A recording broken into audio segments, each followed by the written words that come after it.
Hey Full Nerd fans, I am here at CES 2026 with one Dr. Ian Cutress from Tech Potato. I got to talk to you, Ian, because you're saying we got it all wrong. And what I'm specifically talking about is the announced partnership between Nvidia and Intel. Yes. And so everyone's thinking, oh man, Nvidia and Intel, they're going to start working together. They're going to start manufacturing chips together. We're going to see, as gamers, we're going to see maybe like a KB Lake G kind of situation where Intel supplies the CPU and Nvidia GPU. It's a match made in heaven, right? Yep. So what you're saying is not coming? It's so part of my role is I speak to people like Adam, but I also speak to a lot of the business owners out there, the OEMs, the ODMs who deal with the products of what Intel and Nvidia make. Okay. And of course, Intel has the gaming platform Arc. At the show, they reiterated their commitment to Arc on the stack. But Nvidia, is making record money in gaming GPUs last quarter and probably next quarter as well. And that whole arrangement has been fine for everyone involved. And when speaking with investors, when speaking with companies and partners, where we see this interaction happening is more on the sort of enterprise and AI side, not on the gaming side. That's partly a function just because gaming is seen as a less important business these days. Sorry to say, the money is in the AI these days. Right now, we really see this interaction happening on two fronts. Nvidia has, for the last couple of years, been announcing their full rack-scale AI solution, this Grace Blackwell, Vera Rubin, NVL72144. That contains a bunch of Nvidia GPUs for AI, but then their own custom Grace ARM-based CPUs called Grace, or Vera for the next generation. ARM-based CPUs have been great in that industry, but the customers are asking for an x86 solution. Why? Just because historically their software databases have been x86, they've got developers who have trained more on x86, and they feel, and to some of them they feel it's a mature ecosystem for high-end enterprise software development. Now, ARM is going to disagree with that, obviously, as they do, but the point here is to have options in that space. So we highly expect there to be an Intel-based x86 CPU that Nvidia can put in those high-end installation racks. Okay. Just to give the customers optionality, and as a result of the relationship, special Nvidia features like NVLink that would only come about through a relationship like this get put into that system, and the idea is that it's quote-unquote seamless. Wait, why are they not able to integrate NVLink without Intel? Nvidia hasn't really done well in selling IP over the years. They've tried numerous times. At one point they even sold 4G modem IP. This interaction is something Nvidia will get better at. They're currently doing it with MediaTek right now, and that's a very deep partnership across automotive.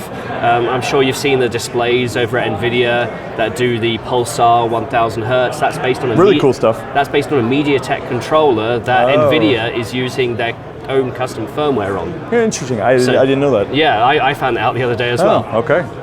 But it also leads into the system that actually Nvidia are co-creating with MediaTek, the DGX Spark. You've seen this as the those little micro development AI box. So there have been some issues with the bring up of that silicon. Inside are two chips, one's made by MediaTek, one's made by Nvidia, and the idea is that they were meant to work together, like a KB Lake G sort of thing. Unfortunately, it got delayed anywhere between 5 to 8 months, depending on who you talk to, because of some issues with the collaboration.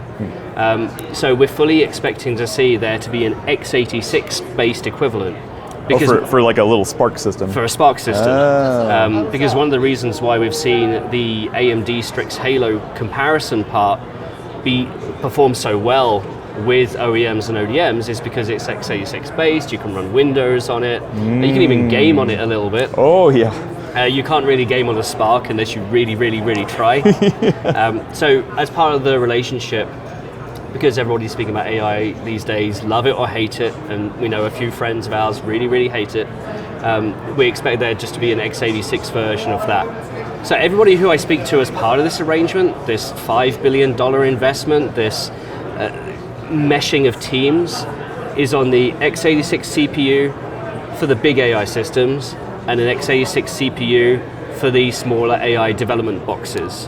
Which then means the gaming stuff that everyone is hoping will come about is not going to happen? Well, so already right now you can buy notebooks with Nvidia graphics inside, right? But they're discrete.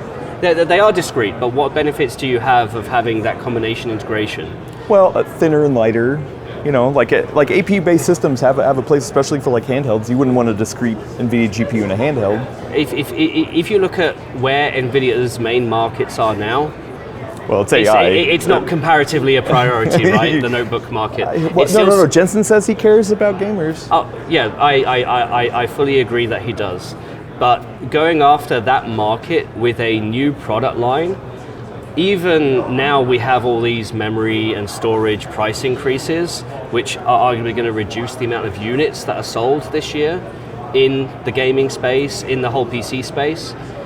For reference, the PC market is around, depending on who you ask, about 270 million units a year.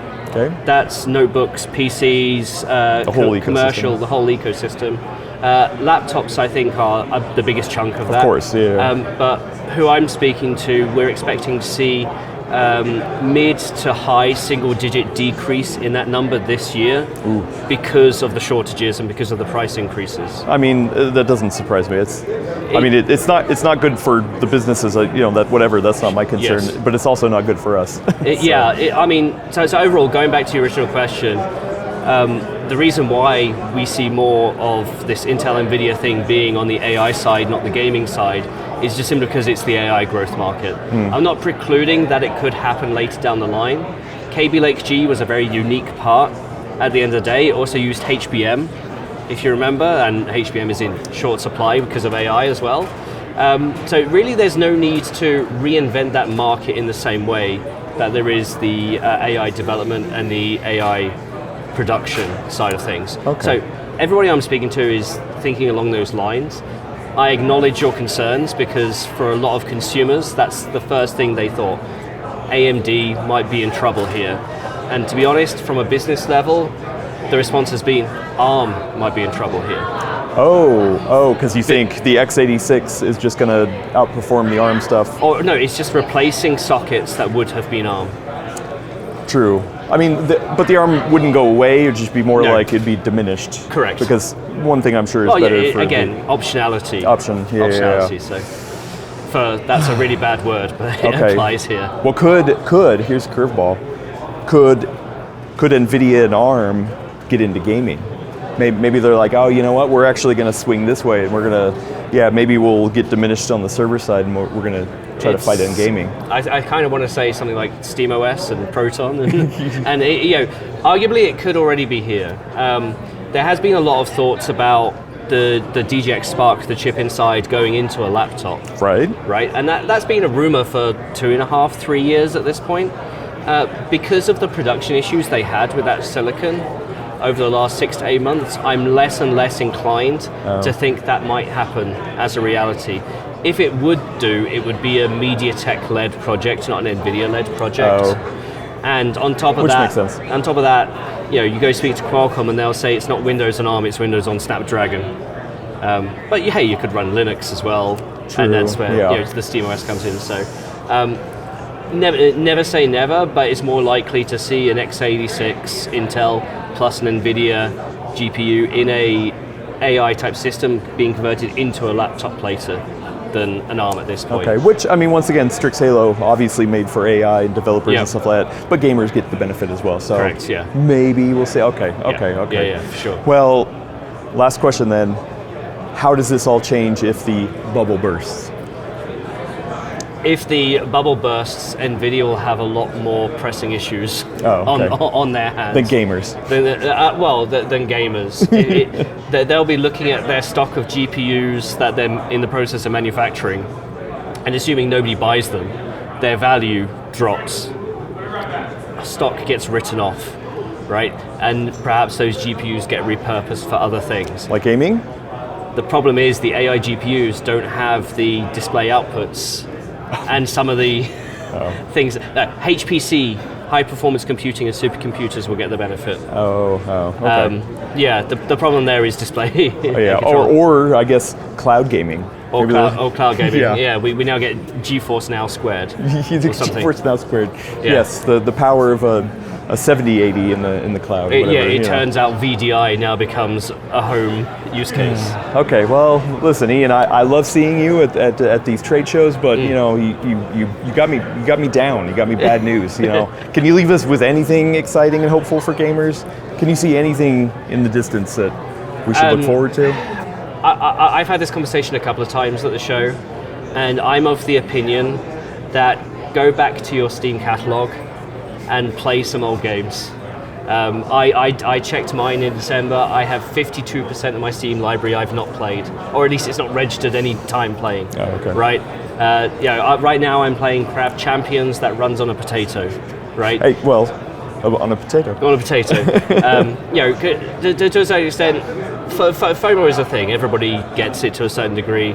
And maybe we're now entering an era where game developers have to be more efficient with their coding to get the experiences. I mean, honestly, I think that is the silver lining, is that we have awesome hardware, right?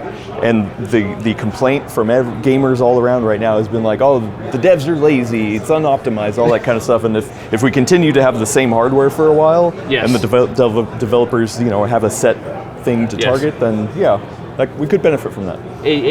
Change your worldview. Play as if that's the hardware you're going to keep for the next 10 years. Okay, well, we're going to get some angry comments on that one. We should probably cut it off there, or you can go over to Tech Potato YouTube channel, get in the comments over there and be like, wow, you really pissed me off. Please tell me how I'm wrong. Yeah, you are wrong. You hate gamers. I can't believe you, Ian. Anyway. I used to clan game, 20 years ago. Yeah. Now you love AI, and you're leaving us gamers behind. I hear it. That's a bummer. But anyway, I'm just kidding. Yeah. Love hanging out with you. Thank you for clearing some of that up. I think, most people are hoping. Maybe it's just hopium that everyone has. That something will come. Copium, yeah. But for more awesome interviews, be sure to subscribe here on the Full Nerd Network, and we'll catch you in the next one. Thanks, everybody.